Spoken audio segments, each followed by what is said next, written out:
Hi hello. இன்றைக்கி வரைக்குமே நம்மளை சுற்றி நிறைய ஆச்சரியமான விஷயம் நடந்துருக்கு. அதோட நிறைய மர்மமான விஷயங்களும் இன்னும் தொடர்ந்துகிட்டே தான் இருக்குது நம்ம பூமியில். இதில் நிறைய தீர்க்கப்படாத மர்மமான விஷயங்கள் இருந்தாலும் அதில் ஒன்றான பாயிண்ட் நிமோ, அதாவது சேட்டிலைட்ஸுடைய மார்ச் என்று அழைக்கக்கூடிய பாயிண்ட் நிமோவை பற்றி தான் நாம் இந்த வீடியோவில் பார்க்க போகிறோம். வாங்க வீடியோக்குள்ளே போகலாம். நான் உங்கள் கோகுல், இது உங்கள் பெஹந்திக்கேன்.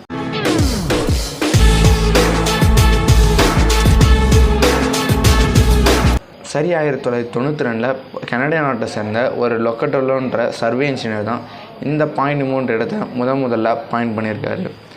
அதுவும் இவர் அந்த இடத்துல போய் ரிசர்ச் பண்ணி தான் இந்த பாயிண்ட் நிமோன்ற இடத்த லொக்கேட் பண்ணாருன்னு கேட்டிங்கன்னா அதுதான் கிடையாது. அப்போ இருக்கக்கூடிய அமெரிக்கன் நாட்டுடைய வேர்ல்டு மேப்பில் ஒரு பாயிண்ட்டை மார்க் பண்ணுறாரு. அந்த இடம் தான் இப்போ இருக்கக்கூடிய பாயிண்ட் நிமோ.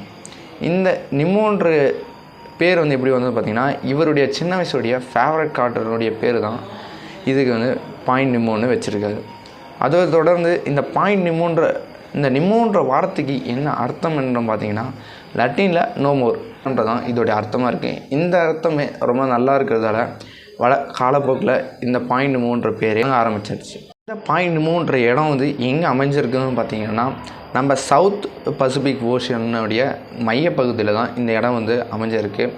அதோட இந்த பாயிண்ட் நிமோவில் சுமார் 2500 கிலோமீட்டர்ஸ் தூரத்துக்கு, சுமார் 2500 கிலோமீட்டர் தூரத்துக்கு எந்த ஒரு நிலப்பரப்புமே இல்லை.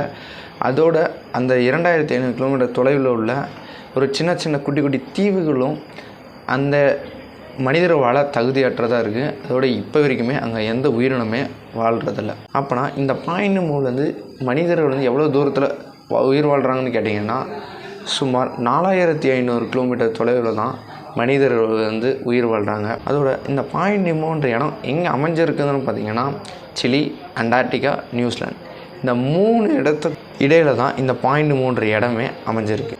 சுமார் இந்த இடத்துக்கு நம்ம ட்ராவல் பண்ணி போகணுன்னாலே போகிறதுக்கு ஒரு 15 நாட்களும், வர்றதுக்கு அங்கேருந்து ட்ராவல் பண்ணி நம்ம எந்த இடத்துலேருந்து கிளம்புமோ அந்த இடத்துக்கு சேர 15 நாட்கள் தேவைப்படுன்றதால டோட்டலாக ஒரு மாதத்துக்கிட்ட ஆகும்.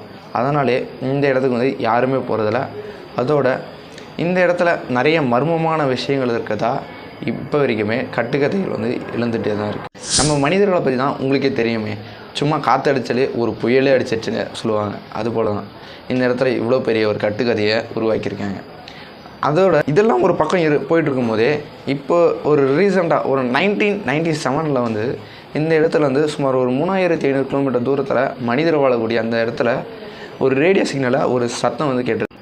அந்த சத்தத்தை சுமார் ஒரு 4 to 5 இயர்ஸாக நிறைய சயின்டிஸ்ட் ரிசர்ச் பண்ணி இப்போ ரீசெண்டாக 2002 அதை பற்றி சொன்னதில் அதை என்ன சொல்லியிருக்காங்கன்னு பார்த்தீங்கன்னா, இது அண்டார்டிகாவில் இருக்கக்கூடிய அந்த பனிப்பாறைகள் உருகி அது பிரேக் ஆகிற உடையக்கூடிய அந்த சத்தம் தான் இந்த சத்தம்னு சொல்லியிருக்காங்க. அதன் பிறகு தான் அங்கே எந்த உயிரினமே வாழ்கிறது இல்லைன்னு அறிவிப்பும் அறிவிச்சிருக்கு. அதோட இந்த பாயிண்ட் நிமோவில் ஸ்பேஸுக்கு எவ்வளோ தூரம்னு பார்த்தீங்கன்னா, சுமார் 415 கிலோமீட்டர் தூரம் தான் இதோடைய ஸ்பேஸுக்கும் இதுக்கான தூரம். இதெல்லாம் ஒரு பக்கம் இருந்தாலும் நம்ம தலைவர் ஒரு படத்தில் சொல்லுவார், என் பேர் மாணிக்கம், எனக்கு இன்னொரு பேர் இருக்குது. அது மாதிரி தான் இந்த இடத்துக்கும் இன்னொரு பேர் இருக்குது. அதுதான் நான் முன்னாடி சொன்ன மாதிரியே சேட்டிலைட்ஸுடைய மார்ச்சரி. எதுக்காக இந்த இடத்துக்கு சேட்டிலைட்டுடைய மார்ச்னு ஒரு பேர் இருக்குன்னு பார்த்தீங்கன்னா, இந்த இடத்துல தான் நிறைய ஆயிரக்கணக்கான சேட்டிலைட்ஸ் நம்ம ஸ்பேஸில் விழ வச்சுருக்காங்க.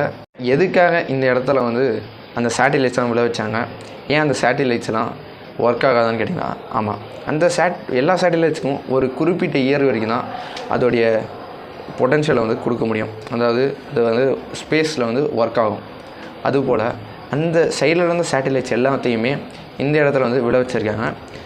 ஏன் நிலப்பகுதியிலையோ இல்லை நிலப்பகுதி கிட்டேயோ விழ வைக்க முடியாதுன்னு கேட்டிங்கன்னா, அதில் ஒரு ஒரு மிகப்பெரிய ஒரு ப்ராப்ளம் இருக்குது. அது என்ன பார்த்திங்கன்னா, நம்ம மனிதர் வாழக்கூடிய இடத்துல அந்த சேட்டிலைட்ஸ்லாம் விழந்தா மிகப்பெரிய ஒரு சேதாரத்தை ஏற்படுத்தும். அதனால தான் இந்த சேட்டிலைட்ஸ் எல்லாத்தையுமே இந்த பாயிண்ட் நிமோன்ற இடத்துல விழ வச்சுருக்காங்க. இந்த இடம் தான் மனிதர்கள் வாழக்கூடிய இடத்துலேருந்து ரொம்ப தொலைவில் இருக்குதா சொல்லப்படுது. அதோட ஸ்பேஸுக்கு ரொம்ப நெருக்கமான இடமும் இருக்குது. அதை தொடர்ந்து இப்போ 2031 நம்மளுடைய இன்டர்நேஷ்னல் ஸ்பேஸ் ஸ்டேஷனையும் இந்த இடத்துல விழுறதுக்காக ப்ரோக்ராம் பண்ணி வச்சுருக்குதா ஒரு அறிவிப்பை அறிவிச்சிருக்காங்க.